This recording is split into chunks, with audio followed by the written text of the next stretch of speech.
The martial law portions of Rex 84 were outlined in a 1982 memo written by FEMA Deputy John Brinkerhoff.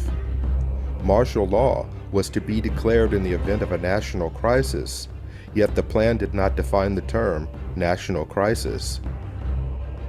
The plan allowed FEMA to take control of both federal and state governments, appointing military commanders to replace duly elected officials. The plan also called for the rounding up of at least 21 million American Negroes for delivery to numerous military bases converted into prison centers, also known as FEMA relocation camps. Why? Because at that time, African Americans were classified as one of the largest threats to the continuity of the federal government. Who does the federal government consider the biggest threat these days?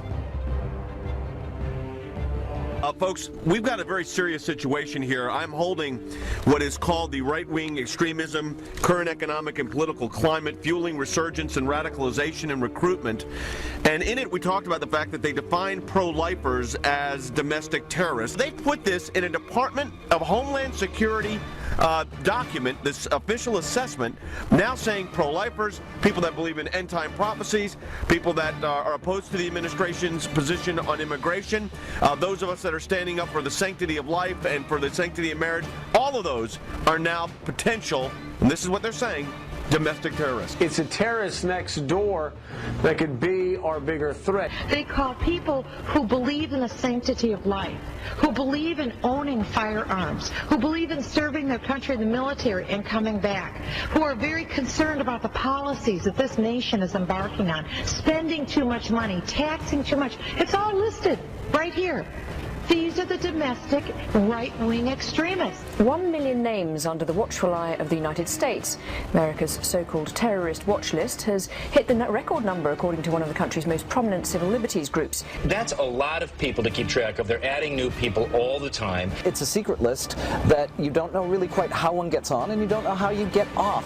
Says in 1987, a far more complete account of plans drawn up under the Reagan administration appeared in the Miami Herald. The story reported that Lieutenant Colonel Oliver North, then embroiled in the Iran-Contra scandal, had prepared a plan to suspend the Constitution in the event of a crisis, including widespread internal dissent or national opposition to the U.S. military invasion abroad. So all these plans center around the idea of imposing martial law to quell civil disobedience and political dissent. So anybody who's a dissident is a potential threat under these martial law plans that have been drawn up.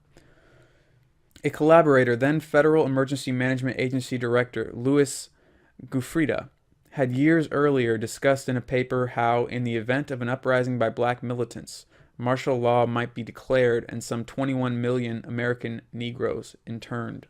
Says although some criticism of the military and the militarization of police in the United States may well be legitimate, Jade Helm 15 is just what officials say it is, an exercise by about 1,200 special ops troops that ran between July 15th and September 15th, mostly on private land, to prepare for fighting overseas.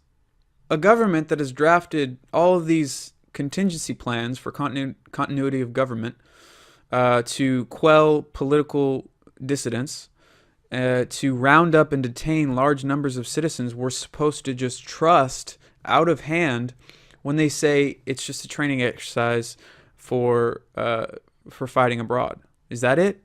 Is that what you expect us to do?